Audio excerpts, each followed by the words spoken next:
Olá, boa tarde. Sejam bem-vindos a mais uma sessão de seminários do Laboratório de Avaliação de Risco de Novas Tecnologias, o Lab Risco. O Lab Risco faz parte do Departamento de Biologia Molecular da Universidade Federal da Paraíba, em João Pessoa. Meu nome é Davi e eu sou o coordenador deste laboratório. Hoje nós vamos ter o seminário do doutorando Leonardo Rogério Vieira. O Leonardo ele é doutorando em Bioquímica pela Universidade Federal do Ceará, em Fortaleza.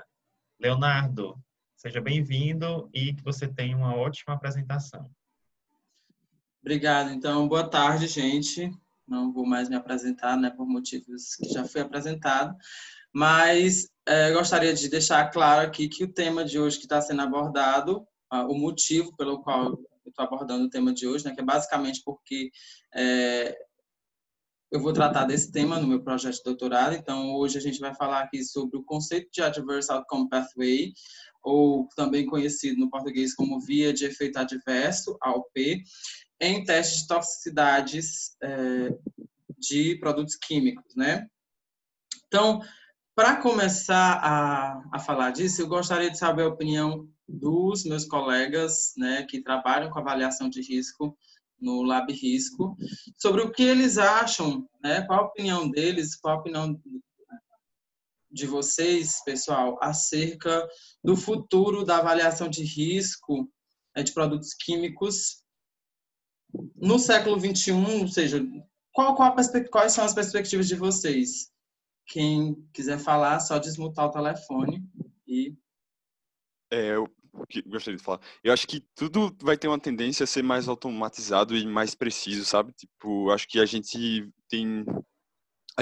tenta fazer o máximo de forma padronizada, mas eu acho que ainda é meio cru, sabe? Tipo, a níveis precisos para... Tá entendendo? E aí eu acho que ao longo do tempo a gente vai criar mais ferramentas virtuais, por exemplo, vai ser muito importante.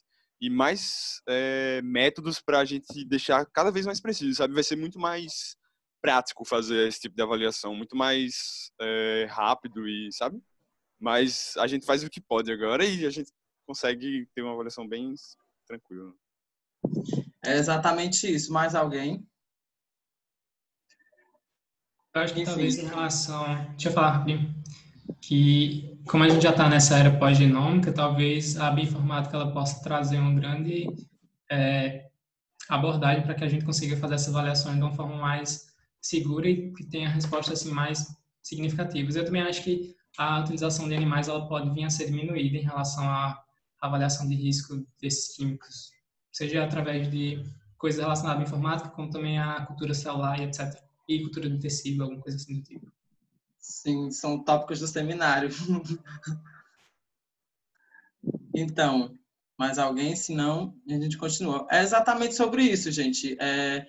A tendência, né, que vem sendo discutida é que essa avaliação de risco de produtos químicos, né, principalmente agrotóxicos, ela se torne cada vez mais automatizada e mais especializada, né, mais específica, mais sensível.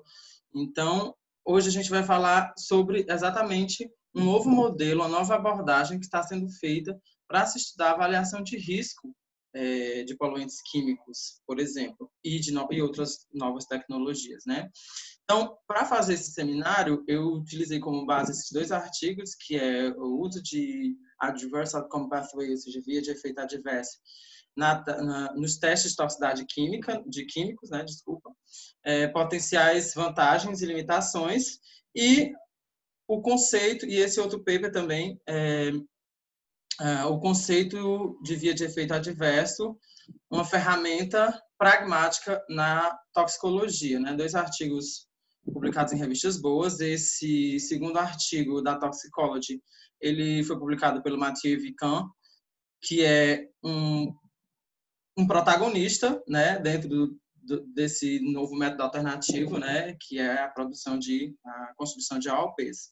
Então, não dá para falar de AOP sem falar de toxicologia preditiva, e o que seria essa toxicologia preditiva? É aquela baseada em informações mecanicistas, que vai permitir aí a análise de vias, de toxicidade.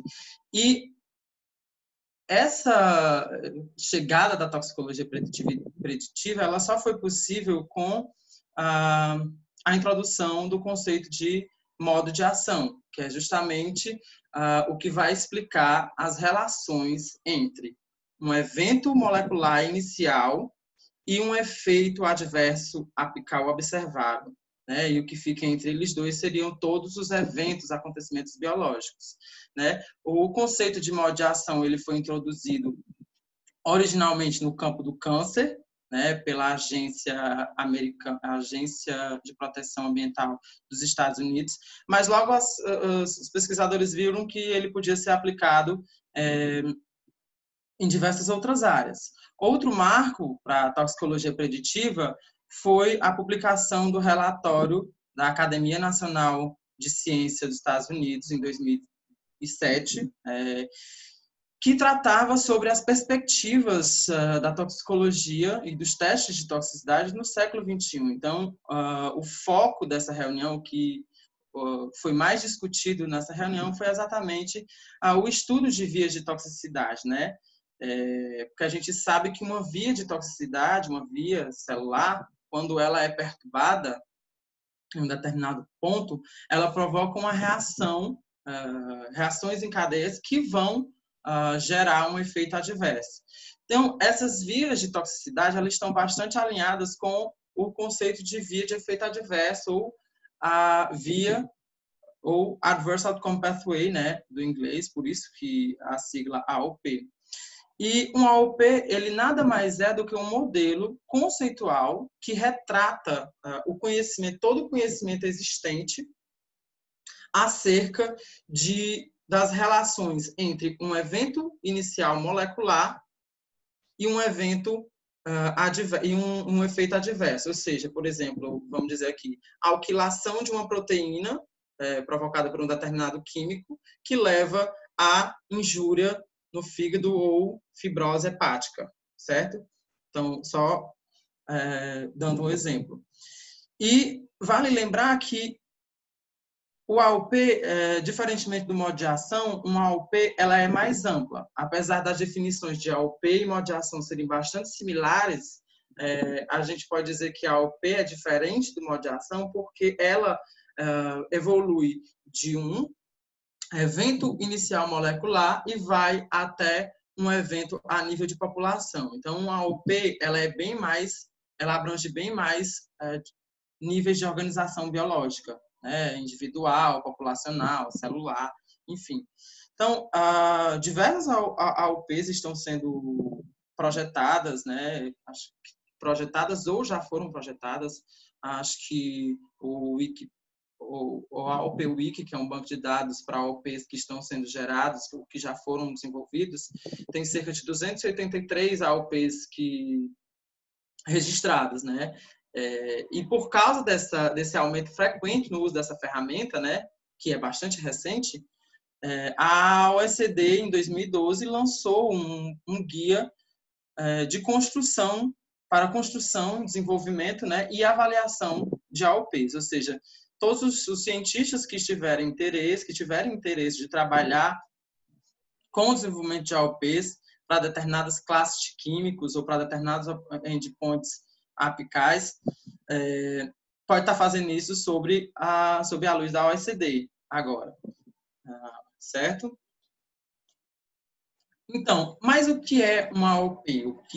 Qual o conceito de AOP? Então, o AOP ele é basicamente um mapa biológico, ele foi introduzido, né, para se estudar a possibilidade de marcadores moleculares na avaliação de risco, de forma mais eficaz e sensível, de químicos, e ele é um mapa biológico que descreve os mecanismos de toxicidade provocados por um evento de iniciação molecular, e aqui eu até coloco como exemplo a alquilação proteica, e que gera, né, no final de toda uma cascata de reações, um efeito adverso apical, que no caso a gente tem como exemplo, por exemplo, a fibrose hepática, mas, por exemplo, outro exemplo de efeito apical seria disfunção reprodutiva ou neurotoxicidade, enfim. Então, ele é constituído por 3 blocos de informações principais. Então, e organizados nessa linha de raciocínio. Evento de iniciação molecular, eventos chaves e efeito adverso. Certo? Aqui é importante lembrar que, para o desenvolvimento do AOP, você tem que ter claro na sua cabeça que uma AOP, ou seja, uma via de efeito adverso, ela só pode ter um único evento de iniciação molecular e um único evento e um único efeito adverso. E esse efeito adverso pode ser, como eu já falei, né, efeitos populacionais, individuais, no tecido, no órgão, qualquer efeito adverso que pode ser observado, certo? Tudo que fica entre um evento de iniciação molecular e um efeito adverso é o que a gente chama de eventos chaves ou eventos intermediários e as relações que esses eventos possuem entre si. Ok? Então, quem são esses blocos de informações e o que são esses blocos de informação? Então, o evento molecular de iniciação, o evento inicial molecular, enfim, o primeiro evento, que é também definido como MI, a sigla para o evento, é basicamente uma interação entre um químico e um alvo biológico. Então, a gente, por exemplo, pode ter aí um ligante, um químico, se ligando a um receptor de uma molécula biológica, é um exemplo de interação. Ou então a gente pode ter um produto químico, sei lá, uma droga, alquilando uma proteína, é outro evento de iniciação, certo? Então ele é um acontecimento biológico que inicia uma série de cascatas de reações, ok? E os eventos chaves, o que são os eventos chaves? São acontecimentos biológicos que sucedem após o acontecimento do evento molecular de iniciação, evento de iniciação molecular. Quem são esses eventos chaves? Pode ser uma ativação gênica, pode ser alteração na química da célula, pode ser alteração no desenvolvimento de um órgão, na morfologia do animal.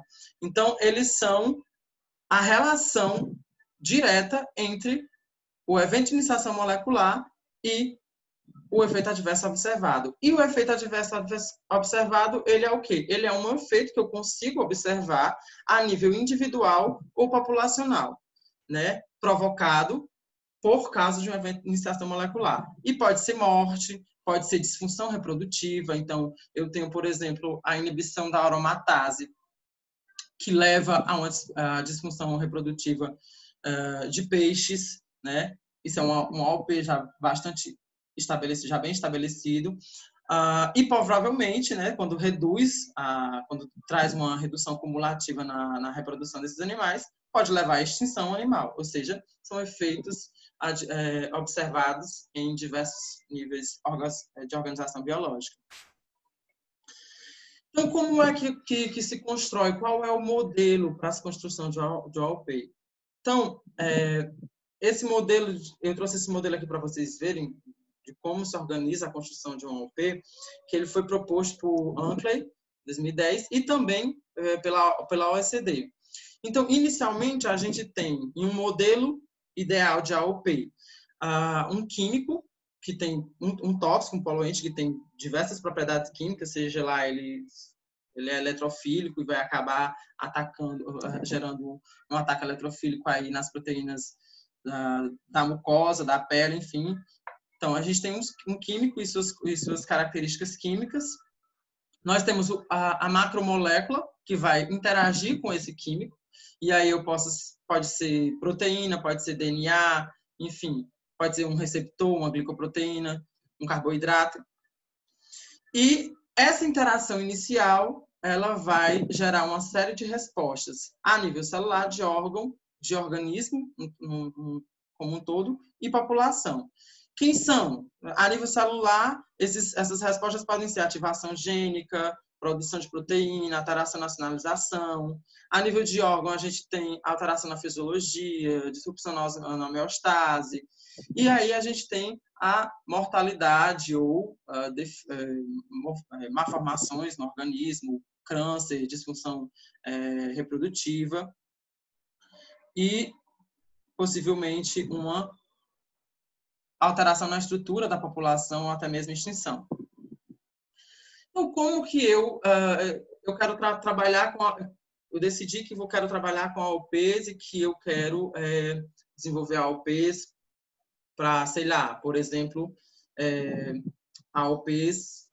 desenvolver uma AOP eu quero desenvolver uma AOP para peixe zebra não, desculpa, gente, para peixes expostos a pesticidas triazínicos. Quero saber quem são o evento inicial, quem é o evento inicial molecular de peixes que são expostos à triazina e quais são os possíveis efeitos adversos que eu vou ter a partir dessa interação molecular. Então, como é que eu faço isso? A OSD tem um guia bem claro, né? Mas o desenvolvimento de uma AOP, em geral, ele envolve 3 passos consecutivos. Então, quando eu falo consecutivo, é porque ele tem que seguir realmente essa ordem, que é a identificação dos principais blocos de informação, que eu falei para vocês, que é o evento de iniciação molecular, os eventos chaves e o adverse outcome, ou efeito adverso, soma de dados e avaliação do AOP. Então, falando de identificação dos principais blocos de informação, quem são eles?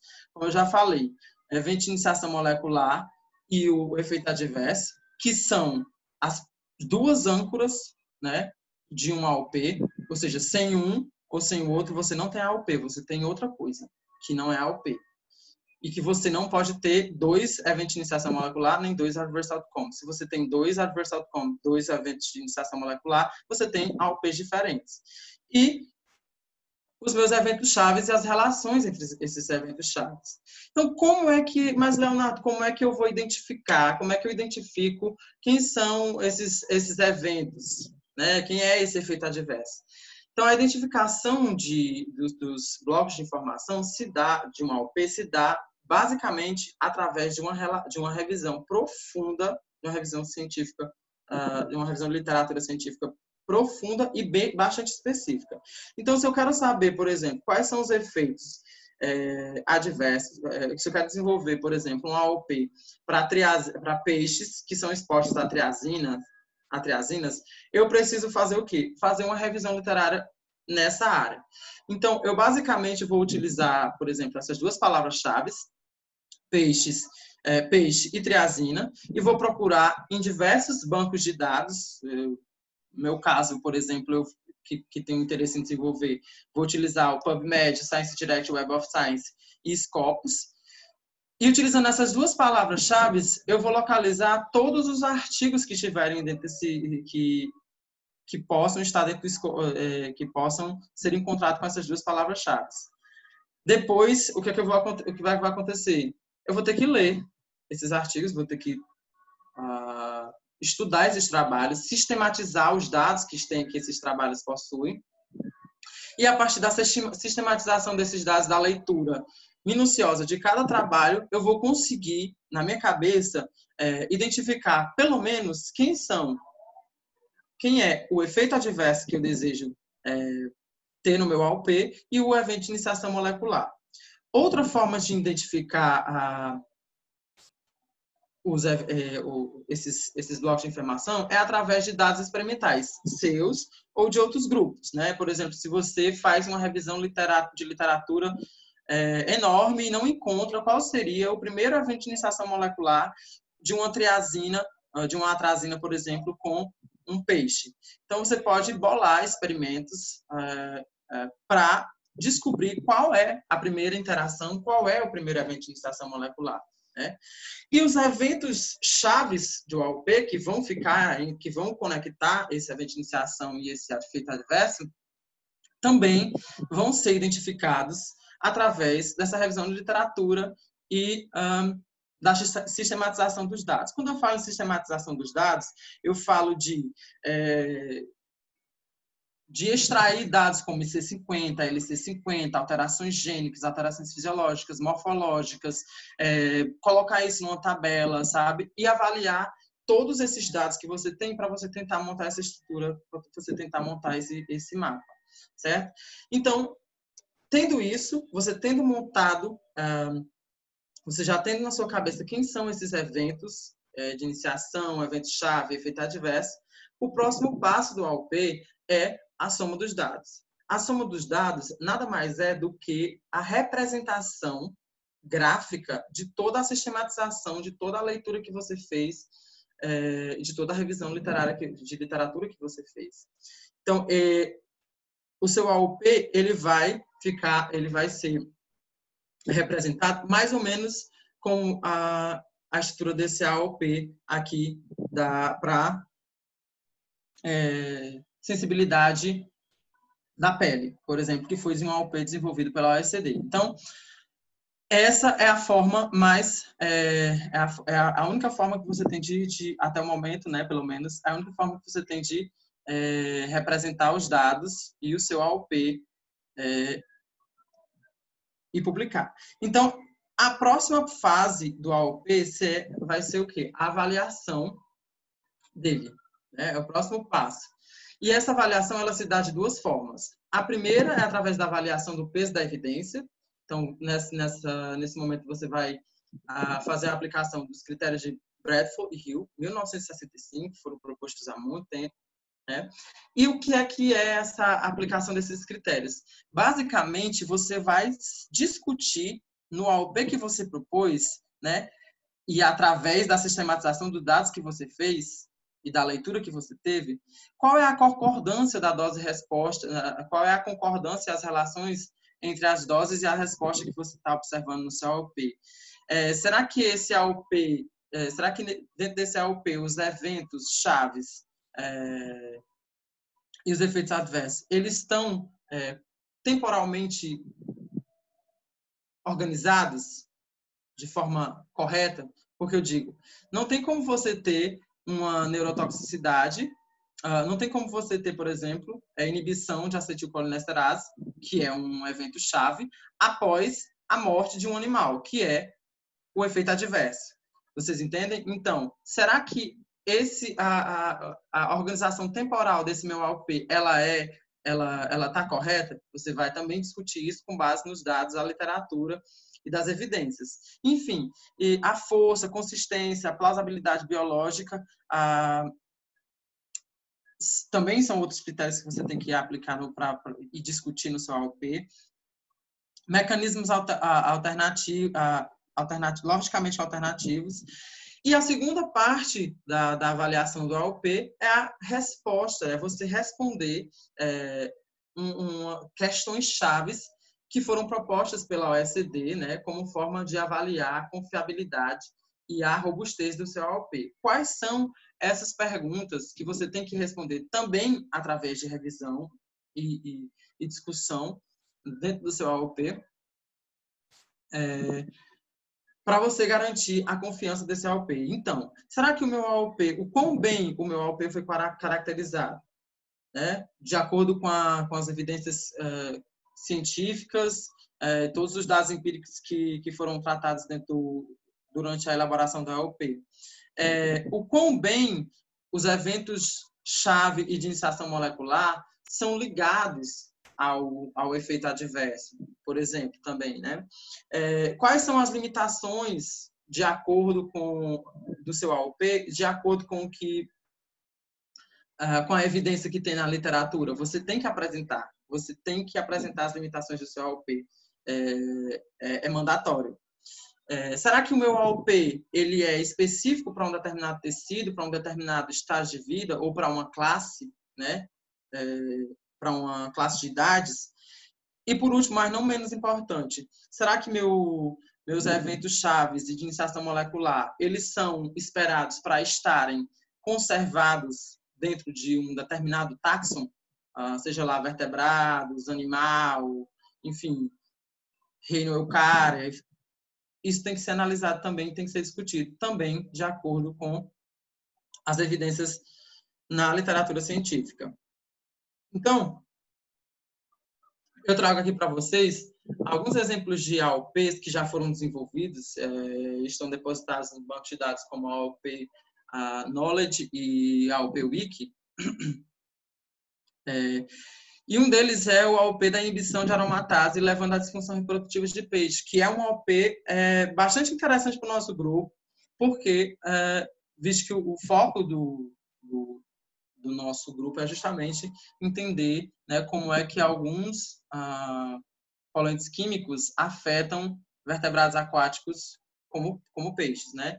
Então, o AOP da aromatase, ele é um AOP bastante simples, né? Você observando, assim, é um mapa bastante simples, tem uma sequência de eventos que levam aí a redução cumulativa na fecundidade e possivelmente uma diminuição, afeta até os animais até nível populacional. Então, a gente tem a inibição da aromatase, seguida de uma redução na síntese de E2, que é uma proteína, na granulação da célula, e após isso a gente tem essa sequência de eventos que leva à redução cumulativa da fecundação. No entanto, um AOP pode se apresentar também bastante complexo, como é o caso, por exemplo, do AOP para colestase induzido por drogas. A colestase é uma condição humana que, quando o seu organismo é impedido de, como é que eu posso dizer, enviar sais biliares do fígado para o duodeno. Então, é um problema de saúde, é um problema, como é que eu posso dizer? É médico, é clínico. E ele foi desenvolvido justamente para entender como é que drogas podem levar à colestase em humanos. Então, a gente vê que esse AOP, ele é muito mais complicado e muito mais complexo a nível de eventos chaves, apresentam vários eventos chaves interligados, né, que levam a um único adverse outcome, que no caso seria a colestase, a condição de colestase. Então aqui são vários, aqui em azul claro, são outros eventos de iniciação molecular que podem levar à colestase. Mas para esse AOP, a inibição de BSEP é o evento molecular inicial. Então, essa inibição é gerada por algumas drogas, eu não estou lembrado mais qual foi, mas são dois medicamentos que são bastante utilizados, que foram usados para inibir a BSP e levar à condição de colestase. Então, quais são os potenciais dessa abordagem metodológica na gestão de química? Então, um AOP, ele acaba por fornecer informações, quando ele é construído de forma precisa, né, ele acaba fornecendo informações mecanicistas acuradas que podem ter propósitos, podem ser aplicadas de forma diferente. Então, quando você tem no AOP um evento-chave, por exemplo, sei lá, apoptose, certo? Vamos dizer que um evento-chave do AOP ideal, apoptose. Quando você tem no AOP um evento-chave, como a apoptose, que pode ser verificado cientificamente, né? E esse evento é estimulado, ele é provocado por um determinado químico. Então, quando você tem esse evento-chave que pode ser testado cientificamente, você, quando desenvolve um AOP, acaba estimulando os métodos in vitro e ex vivo, certo? Para estudar esses eventos chaves específicos provocados por um determinado químico. E isso acaba gerando métodos de testes que são aplicáveis para fins regulatórios, certo? Além disso, a construção de AOP, ela permite a avaliação de risco de todo um grupo de químico, como, por exemplo, esse projeto que a gente está aqui, que eu vou me propor a realizar, que é para avaliar o risco de pesticidas, de herbicidas triazínicos em peixes, né, descrevendo isso em uma via de efeito adverso.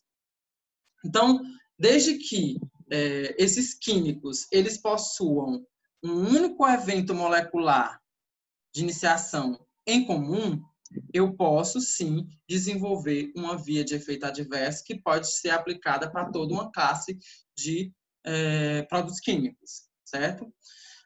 Além disso, também, a avaliação de risco, a construção e desenvolvimento desses AOPs, desses novos, dos que já estão desenvolvidos, enfim, ela vai acabar levando a uma avaliação de risco, vai acabar permitindo que a avaliação de risco ela seja, em breve, feita para uma variedade de espécies muito maior. O que é que eu quero dizer? Que a avaliação de química, avaliação de risco de química, ela vai acabar sendo feita no futuro para diversas espécies ao mesmo tempo. Então, desde que eu saiba que um evento chave ele é inespecífico, né? Ele é inespecífico dentro de um táxon, como, por exemplo, a inibição da acetilcolinesterase por organofosforos e carbamatos, e que essa inibição leva, por exemplo, à neurotoxicidade, eu posso dizer, sim, que uma AOP que descreve a inibição de acetilcolinesterase por produtos químicos que geram neurotoxicidade é uma AOP que é aplicado para diversos táxons, para vertebrados, invertebrados e até plantas, como é o caso desse AOP aqui que eu trouxe como exemplo para vocês, né? Em que os autores eles construíram um AOP de inibição de acetilcolinesterase que leva ao adverse outcome, né, o efeito adverso de neurotoxicidade. Então, a acetilcolinesterase ela é uma enzima, proteína, que ela é bastante conservada entre os táxons. Então, você pode encontrar acetilcolinesterase até em planta. Então, esse AOP foi construído para todos os organismos que possuem acetilcolinesterase e que essas acetilcolinesterases são inibidas por carbamatos e organofosforos, como está descrito aqui. Então, para vocês verem como um AOP ele pode ser abrangente, certo? Então, aqui a gente, só uma descrição bem rápida desse AOP. A gente tem organofosforos e carbamatos que acabam inibindo a acetilcolinesterase, e essa inibição da acetilcolinesterase a gente já acaba levando a um acúmulo de acetilcolina nos músculos e no cérebro, e esse acúmulo de acetilcolina gera neurotoxicidade, certo? Então, como conclusão, a gente pode ver que os AOPs eles foram inicialmente desenvolvidos, né, para aplicar marcadores moleculares na avaliação de risco de substâncias químicas. A gente pode ver também que o uso de métodos alternativos não animais na avaliação de risco, com o desenvolvimento desses AOPs, com certeza vão ser bastante estimulados. Além disso,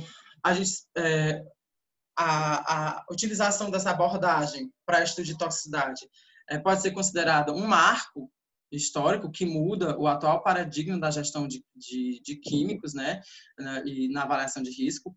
O que é que eu quero dizer isso? Muda o paradigma da gestão esse paradigma na avaliação de risco de químicos. Porque a gente sabe que, pelo menos até o momento, muitas vezes é necessário se recorrer a testes com animais para se fazer a avaliação de risco da toxicidade desses compostos. Mas a gente sabe também que não tem como a gente testar a toxicidade de todas as moléculas químicas que são produzidas em todos os animais possíveis. Então, a melhor forma possível seria através de estudos de vias de toxicidade, né?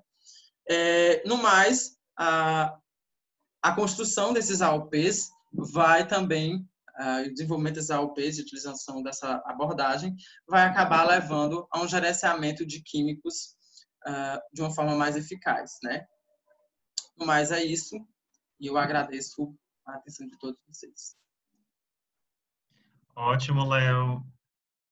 Antes de eu fazer meus comentários, como de costume, eu vou abrir para que os nossos colegas do Lab Risco fiquem à vontade para fazer as suas perguntas, sugestões, comentários. Bom, gente, pode ficar à vontade para falar. Eu tenho uma pergunta primeiro. Tá me escutando? Tá escutando? Tô sim. Como é que tu acha que uma AUP, por exemplo, que tenha um foco bem mais ambiental, como é que tu acha que o resultado de uma AUP relacionado à ecotoxicologia, ela pode ser benéfica na tomada de decisões de órgãos estaduais e federais, algo do tipo? Deixa eu só Então, fazer uma interferência aqui, Léo, rapidamente. A partir de agora, a gente tem uma coisa na ciência que a gente fala que é ineditismo, né? Então, quando a gente se apresenta publicamente, nós evitamos de falar resultados preliminares de projetos, hipóteses, porque ainda tudo está muito sendo testado. Então, por uma questão mesmo de, não só de confidencialidade, mas por uma questão também de ter segurança quando o que está sendo falado publicamente, nós evitamos de ficar falando sobre projetos e resultados em andamento, certo? Podem ficar à vontade. Pode responder, Léo. tá. Então, Eduardo, tu me perguntou qual é o impacto, basicamente qual é o impacto direto da construção de uma AUP em órgãos regulatórios, né? Uhum. Então, quando você tem, como é que eu posso dizer, a construção dessas vias de toxicidade, Edu, você tem aí, você evidencia quem são os eventos chaves que levam a um determinado adverse outcome, que leva a um determinado resultado adverso, certo? Seja morte, seja disfunção reprodutiva. Então, se eu sei que uma classe de químicos pode gerar isso,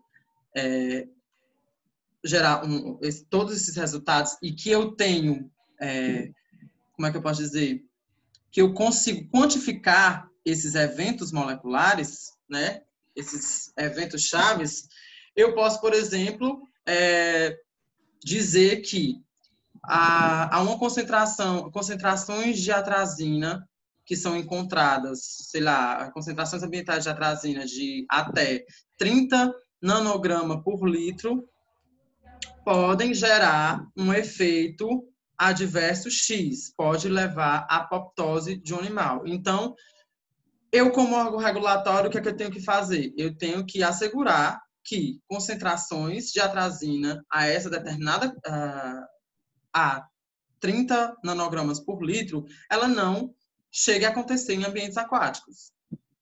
Então, basicamente, e aí eu vou pensar também em formas de como fazer isso, de evitar que essas concentrações cheguem no meio ambiente, mas eu também posso entender que, se eu sei que a determinadas atrazinas a essa concentração levam à apoptose em células de peixe, por exemplo, vamos aqui imaginar isso, por meio de um determinado caminho de toxicidade, eu posso tentar bloquear esses caminhos de toxicidade, sei lá, eu posso construir uma molécula de atrazina com uma determinada parte que vai impedir com que a atrazina desencadeie uma série de reações em cascata, entendeu? São muitas coisas que podem ser feitas para tentar, que órgãos regulatórios podem fazer para tentar, né, evitar esses efeitos adversos que produtos químicos vão levar em animais. Mas é uma coisa que ainda é bastante discutida. Agora, a principal forma, acho que a principal efeito é justamente a proibição, né? Vai conseguir estabelecer concentrações mais detalhadas para se utilizar na regulação de produtos químicos em ambientes aquáticos, enfim, a liberação de uso, certo? Proibição de uso. Posso acrescentar uma coisa? Sim. Então, vocês estão me ouvindo? Eu estou sem fone, aí perfeitamente. Obrigada. Então, Eduardo, também é aqui que a gente chega como um regulador, né, como nós, a gente é um stakeholder completamente diferente que a ciência, né? Aí, do ponto de vista da indústria, o que pode ser feito com a AOP, que Léo falou bem legal, né? Você tentar, de alguma forma, ou remover ou diminuir as formas como acontecem ou como são como é triggered. Enfim, o começo, aquele primeiro evento, ou pelo menos algum evento-chave que possa impedir um dano maior, né?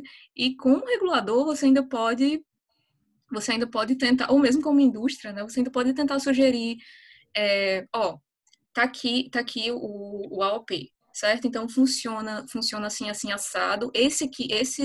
Esses caminhos que a gente mostrou podem ser extrapolados para as taxas tal, tal e tal, certo? Então são essas as espécies que a gente precisa mitigar o risco. Porque aí você termina batendo na porta da mitigação de risco, né? Não é que o risco ele tem que ser evitado a qualquer custo. Nada oferece zero risco, nada. Sair de casa não é zero risco. Andar de carro não é zero risco. Nada é zero risco. Então, o que você pode fazer é determinar esse risco com o auxílio de um AOP, e aí ele te dá vários pontos nos quais tu pode mitigar esse risco também. Você começa a fazer a gestão da mitigação do risco.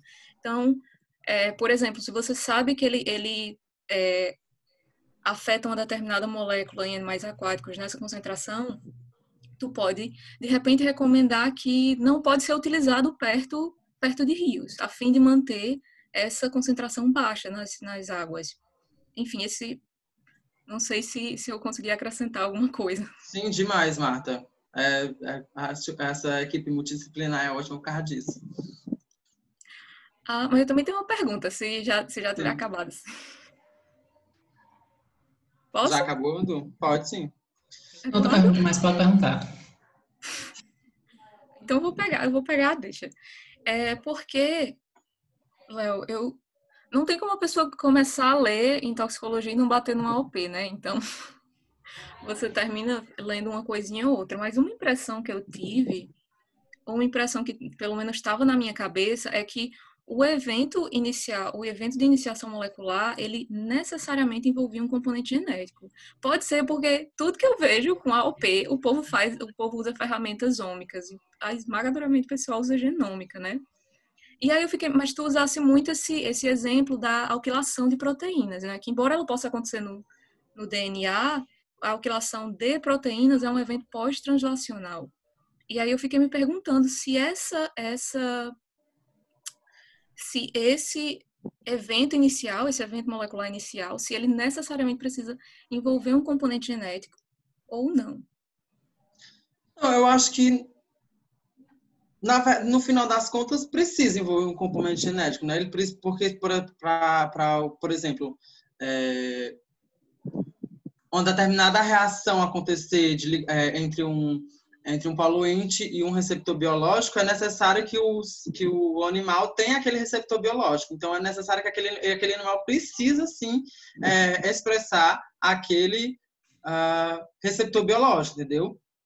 Então, é por isso que, nesse caso, eu acho que sim, precisa de um componente genético, porque, Marta, por exemplo, é por isso que a gente fala de eventos conservados geneticamente ou não, porque se for conservado geneticamente, por exemplo, como a inibição da acetilcolinesterase, que é uma proteína que está desde, sei lá, invertebrados até planta.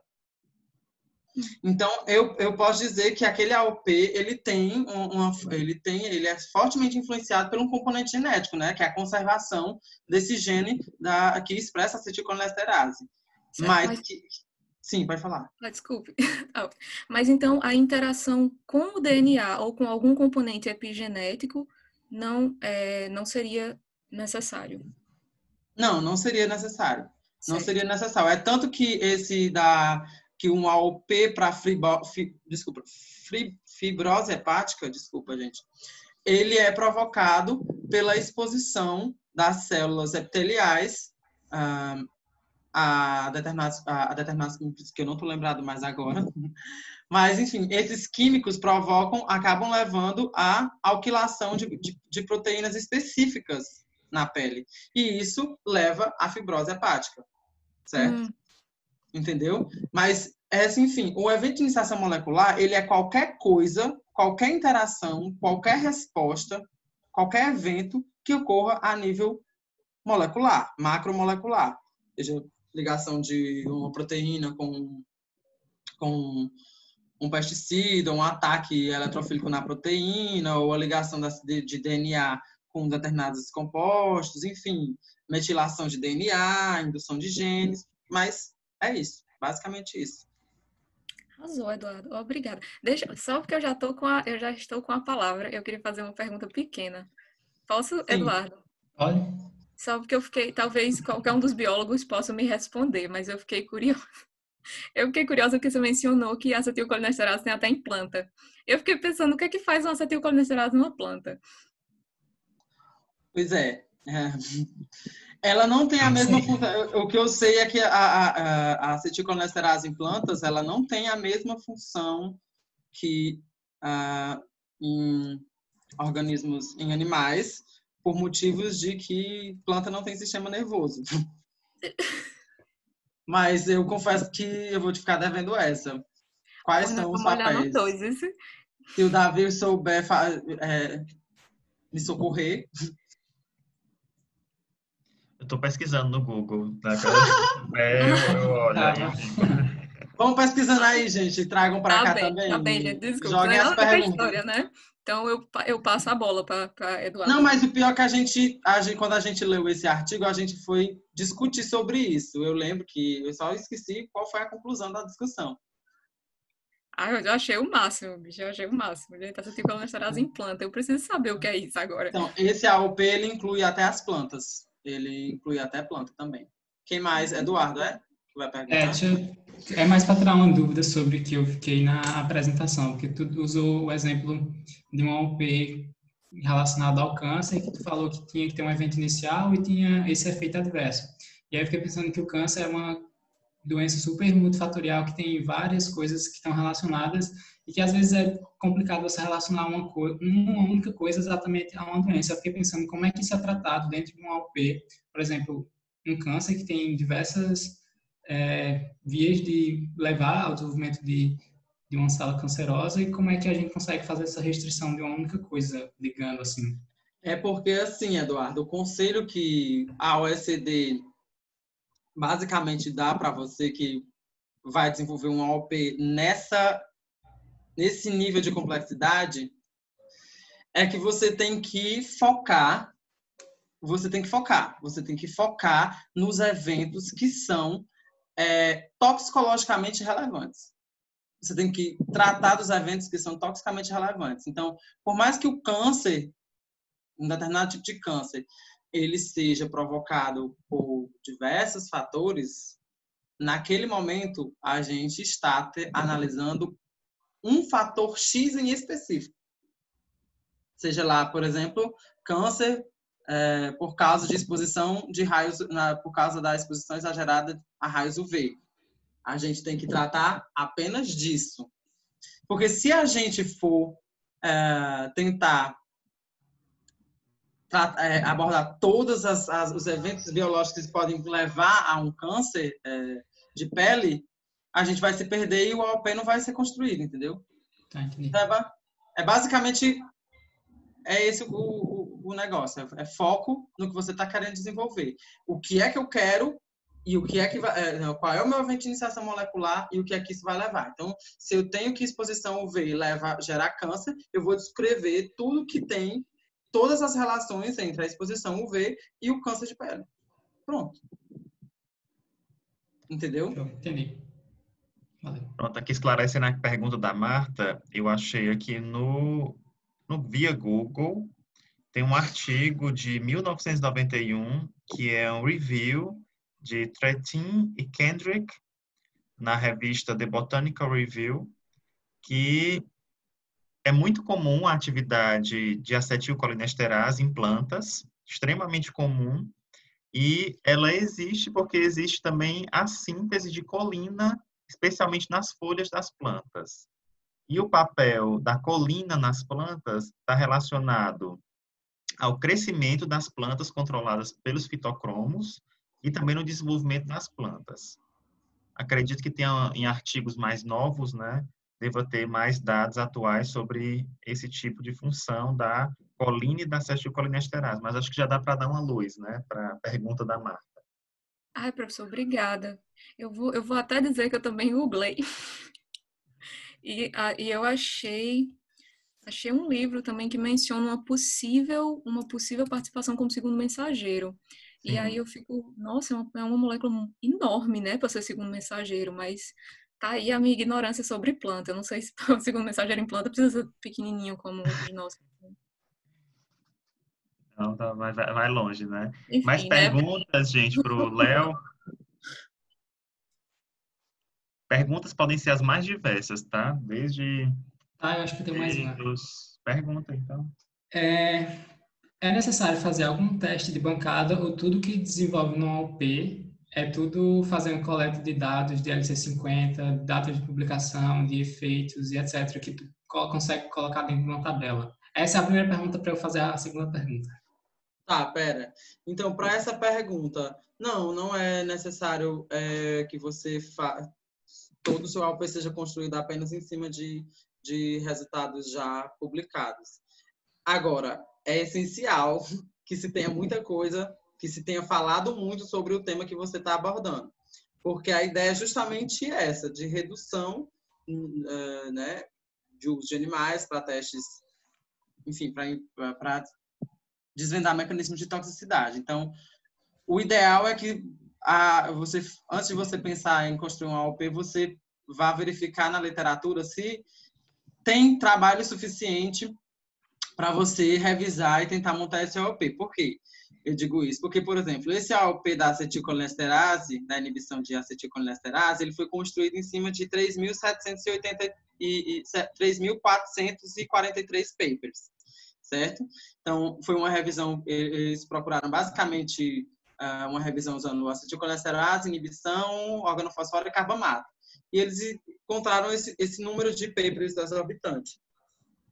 Mas, se você vai fazer um AOP, sei lá, para um determinado adverse outcome, e você faz uma pesquisa na literatura e só tem, sei lá, 300 artigos, 100 artigos, provavelmente você não vai ter muita literatura suportando, né, para fazer o peso de evidência, por exemplo.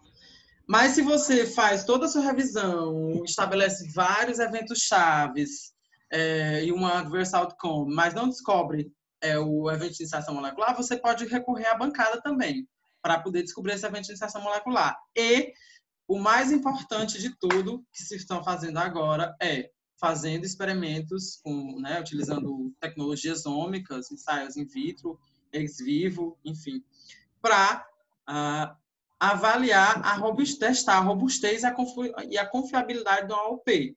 Então, através desses experimentos, você pode também quantificar o AOP, saber quais são as quantidades necessárias de um determinado químico que leva a um determinado evento biológico, que provoca um determinado efeito adverso. Então, sim, você pode recorrer bastante a experimentos, mas que seja principalmente em sílico in vivo ou in vitro. Tá.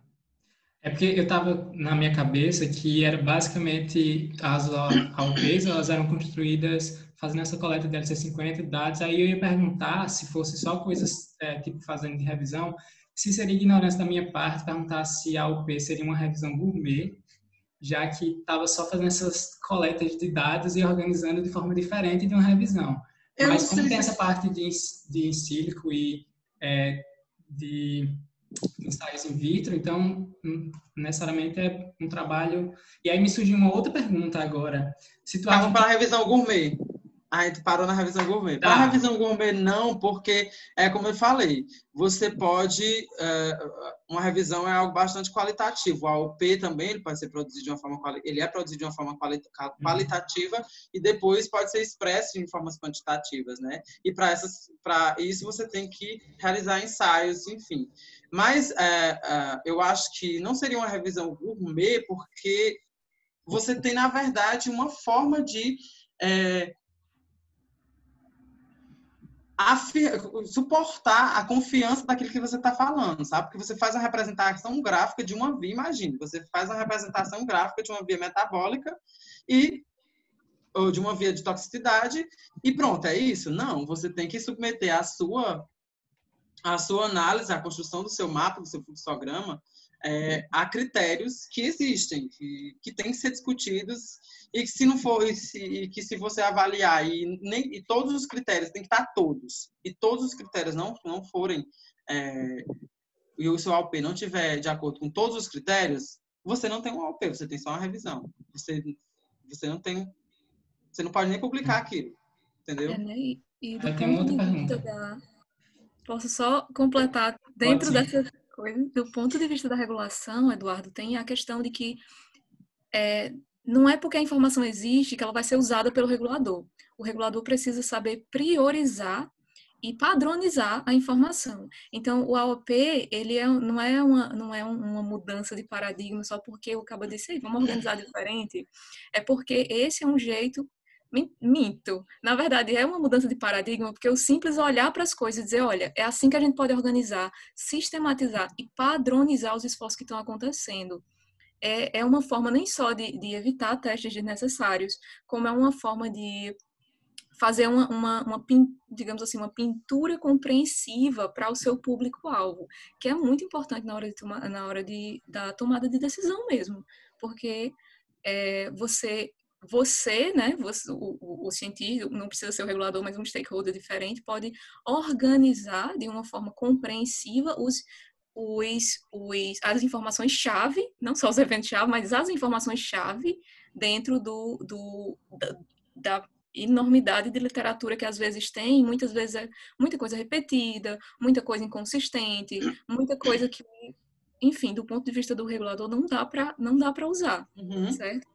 Então, o cientista que meio que tomou essa iniciativa de dizer, não, fazer o seguinte, vamos organizar, ver o que é que tem, bota tudo assim, vamos todo mundo fazer assim, para que fique uma coisa compreensiva, organizada e padronizada, e o que tiver faltando, a gente vai completando dentro da AOP. E qualquer tipo de dado, Eduardo, qualquer tipo de dado, ele pode alimentar um AOP, qualquer tipo. Então, você pode construir um AOP inteiro, se você quiser, né? Talvez você vá sofrer um pouco, mas só com dados seus, para entender um determinado mecanismo de toxicidade, certo? Então, você pode construir um AOP exclusivamente com dados empíricos, ou pode construir um AOP com dados empíricos e dados seus originais também. Mas a ideia principal é que depois de um AOP, os órgãos regulatórios eles vão ter como a marca diz, vão se livrar um pouco das inconsistências que a literatura apresenta, entendeu? E que uma revisão qualquer não ajudaria. Mas sim, ele também é um tipo de revisão. Um AOP é um tipo de revisão, certo? Principalmente quando eu falo de AOP qualitativo, né? Porque quantitativo já pode variar mais, porque você pode adicionar testes de bancadas, e, enfim, outros. Queria só aproveitar para não perder essa discussão belíssima aí que vocês estão fazendo. Queria me intrometer nela também. Eu gostei muito dessa pergunta, Eduardo, porque eu acho que não só você, mas outras pessoas do grupo, é muito importante você não ter uma fé cega nas coisas. Porque o Leonardo está falando que a AOP é o que há de mais novo na toxicologia do século XXI, é o tipo de abordagem que está ampliando a fronteira da toxicologia, que eu tenho que acreditar e simplesmente acreditar isso quase como um dogma religioso, né? De jeito nenhum. Realmente eu posso parar e perguntar, mas por quê?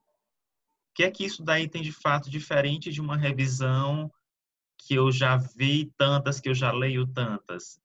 Então, realmente, que você chamou de revisão gourmet, né? Apesar de eu não concordar muito com o termo gourmet, mas eu entendi o que você quis dizer. Você quis realmente criar um contraponto. Qual a diferença disso para tantas revisões que já tem disponíveis na literatura? Porque eu acho que quando a gente fala o termo gourmet, a gente acaba pensando que há uma coisa melhor do que a outra, que um trabalho original é melhor do que uma revisão. E eu acho que dentro da ciência, eu acho que a gente não pode fazer esse tipo de distinção de peso, né, de qualidade, que quem trabalha com uma determinada área é melhor do que quem trabalha com outra. Quem trabalha com biologia básica é melhor do que quem trabalha com biologia aplicada. Eu acho que esse tipo de estratificação dentro da ciência, ela não é saudável, né? A gente sabe que todas as atividades feitas dentro da ciência, elas são extremamente enriquecedoras. Em relação às revisões, eu sempre fiquei muito fascinado por revisão e hoje a gente vê que as revistas de revisão especializadas em reviews, elas têm os fatores de impactos mais altos, né? Você vê que tem revistas de review que têm fatores de impacto da magnitude das grandes revistas, como Nature e Science. Por quê? Porque dá muito trabalho você fazer uma revisão, de qualquer forma que seja uma revisão qualitativa, sistemática, e especialmente uma revisão compreensiva, porque requer uma articulação de pensamentos e dados de forma crítica que é muito difícil. E é extremamente laboriosa, especialmente quando se tem números astronômicos de artigos sendo publicados naquela área. O AOP, eu acho que ele, como a Marta bem falou, ele ainda vai mais além. Porque além dele ter que fazer uma revisão sistemática, com um olhar extremamente crítico, ele tem que seguir uma série de padrões para poder garantir que aquele dado é válido, que ele é plausível, como o próprio método fala, né? Que tem que ser plausível, que ele tem que ter uma cronologia, né? De espaço-tempo, de eventos, que também tem que obedecer uma série de padrões. Então, é como se você pegasse uma sopa de letrinhas, muitas, milhares e milhares de letrinhas ali dentro, e você tivesse que encaixar aquelas letrinhas para formar uma história. E dentro dessa história tem que ter uma palavra formada com essas letrinhas. Então, realmente, o AOP, ele é muito instigante por isso, porque a partir do momento que ele une o que já tem muito na literatura, ele também te abre a possibilidade de fazer mais experimentos de bancada, em sílico, o que você puder fazer, e como ele também abre a gente a possibilidade de não ficar repetindo experimentos ou ficar repetindo dados que já estão muito bem consolidados na literatura. Ou seja, ele também afunila o que precisa ainda ser descoberto dentro daquele tema. Então, eu acho assim, uma grande otimização inteligente do conhecimento e que acaba levando a gente mais para frente. Quantas vezes a gente vê as pessoas repetindo experimentos com as mesmas moléculas, mudando só o modelo, mudando só a concentração, mudando só o estágio de vida, enquanto tem uma série de outras perguntas que continuam completamente descobertas dentro daquela temática, né?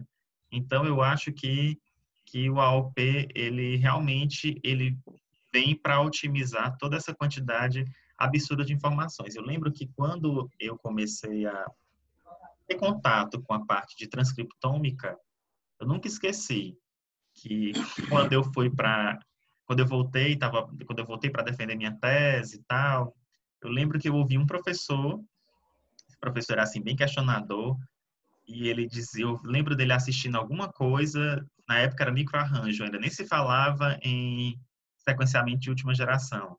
Ele dizendo, esses dados de transcriptômica, de microarranjo, é tudo assim. Descobre um monte de coisa, mas não diz nada. Ou seja, essa é uma sensação que às vezes a pessoa que não está na área, ela tem, que a gente obtém um volume de dados absurdo de informações de transcriptômica, de proteômica, todas as ômicas que estão por aí, genômica funcional, e você parece que não consegue chegar numa conclusão do que é que de fato já se tem, ou então de quais são as novas perguntas que devem ser feitas. E eu acho o AOP como uma promessa interessante, uma realidade, né, interessante de como a gente direcionar esse Big Data, né, essa quantidade absurda de dados que estão aí disponíveis. Mas ótimo. Se você quiser complementar, alguém quiser complementar e o Eduardo quiser fazer algo. Responde. A ideia. Aqui isso meio que responde a pergunta que eu ia te fazer. Se a gente tem mais perguntas antes ou depois da publicação de um AOP?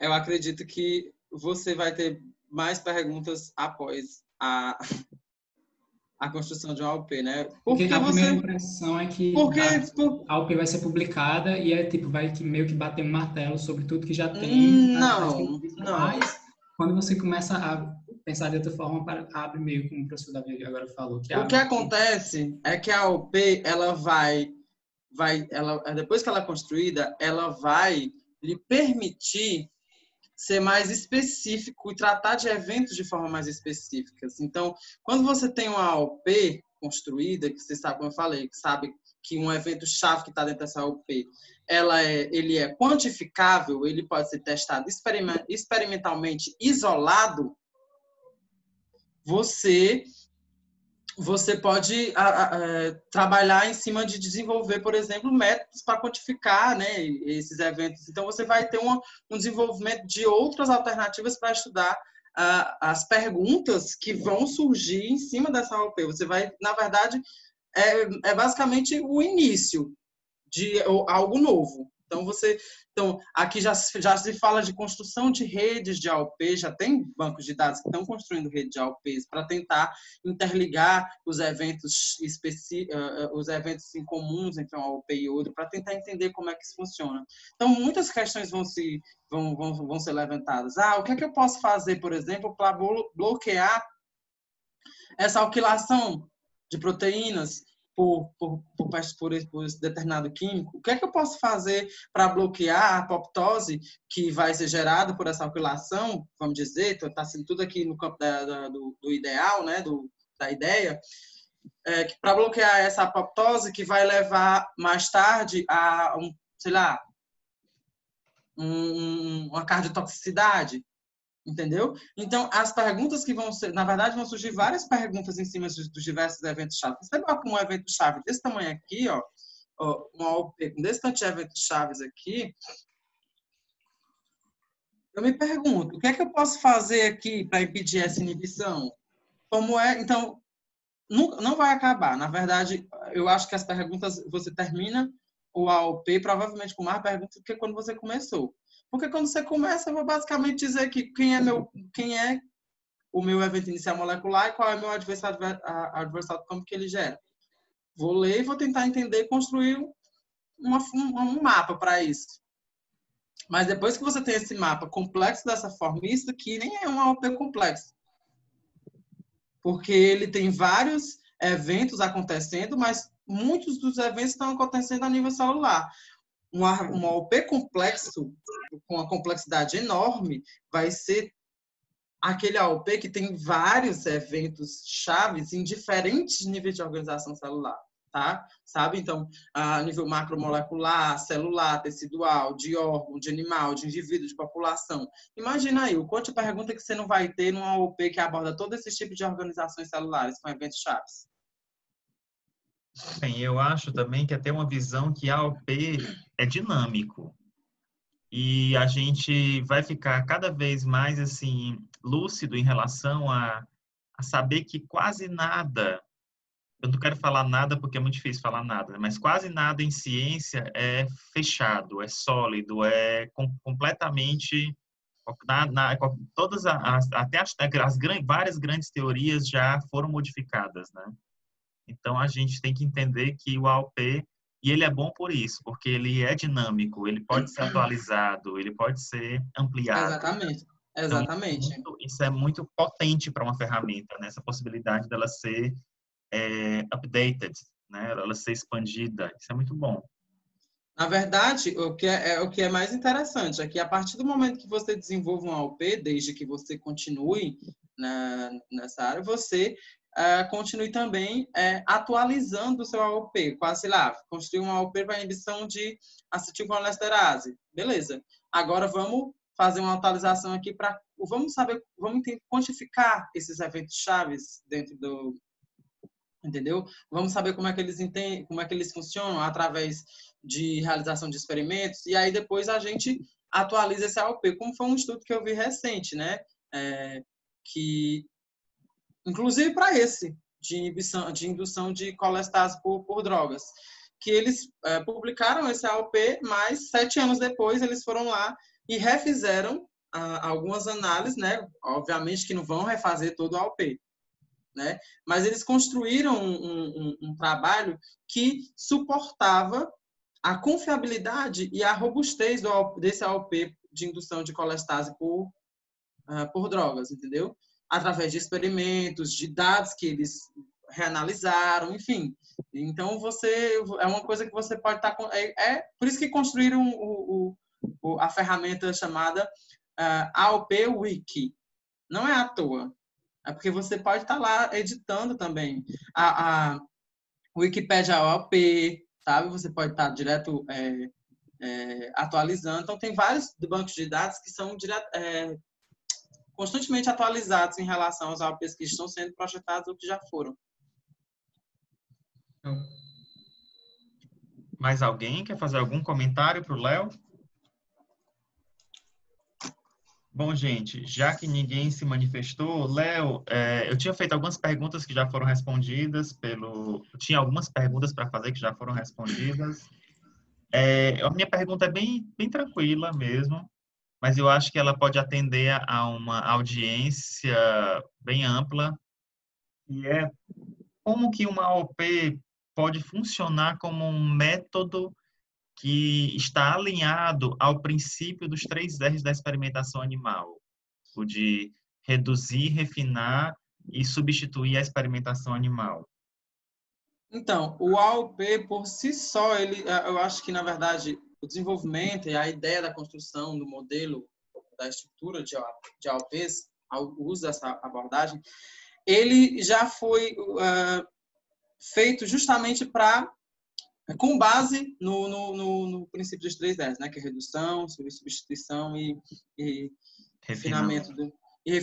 Porque ele é mais robusto, ele é mais específico, né? Quando ele trata de eventos moleculares específicos, de investigar eventos moleculares específicos na avaliação de risco de químicos. E ele, basicamente, pode ser construído sem o uso de nenhum experimento com animais, né? Obviamente que você pode, eventualmente, recorrer a testes para confirmar determinados eventos moleculares e eventos chaves que estão acontecendo dentro do seu AOP.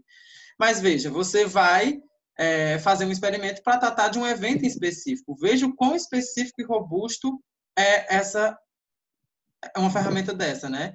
Que foi construída basicamente, pode ser construída basicamente só com dados que estão presentes na literatura, dados que já utilizaram estudos em animais, modelo, entendeu? Então, você vai observar essas respostas, que todos esses anos essas respostas que foram geradas em todos esses anos de estudo, e você vai tentar montar basicamente esse mapa para que não seja mais necessário, como você falou, a ficar usando animal, né? Enfim, eu acho que vocês entenderam, né? O que eu quero dizer. Quando o AOP por si só ele já é um apoiado pelo princípio de 3 R's. Já está em cima, né? Baseado em cima dos princípios de 3 R's. Tá ótimo. Mais alguém tem alguma pergunta para o Léo? Comentário, sugestão, elogio, crítica? Crítica? Alguém tem crítica para o Leonardo? Então, eu acho que nós vamos encerrar, então, nossa sessão de seminários. Eu pediria àqueles que estão com a câmera desligada para ligar, se embeleza aí rapidinho, liga aí só por 3 segundos, só para eu fazer um print screen da tela, para que a gente possa se divulgar. Mas quem não tiver com vontade, tiver com olheira, estiver se achando feio, não tem problema não, tá? Um momento. Tudo bem, Eduardo. Não estou preparada para isso. Eduardo de pijama, será, Eduardo? Ai, gente, eu tô apanhando aqui, eu nunca usei esse negócio no celular, não. Pronto, apareceu. Apareceu, pode estar aqui. Então, pronto, vamos lá. Lembrem-se que vocês aparecerem nesses vídeos serve até como justificativa, viu? Que a gente está trabalhando. Isso pode servir como comprovar como prova, viu? Pois tá, vamos lá. Não estou fazendo nada. Pois é. A Iris falou em prova, ela já apareceu. Então, gente... vamos lá. Rafael vai aparecer? Poxa, não tá aparecendo, não? Não, tá, agora tá. Pois tá, um abraço, tchau, tchau. Vamos dar tchau, gente, pessoal aqui na net. Tchau, tchau. Juliana, tua cara tá com enxaqueca, é? Tá com enxaqueca, né?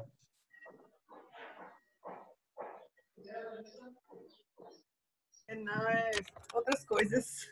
Tá bom. Gente, pois, Léo, você vai continuar agora falando do que é que você vai falar agora? Tá gravando, Davi. Tá gravando, Davi.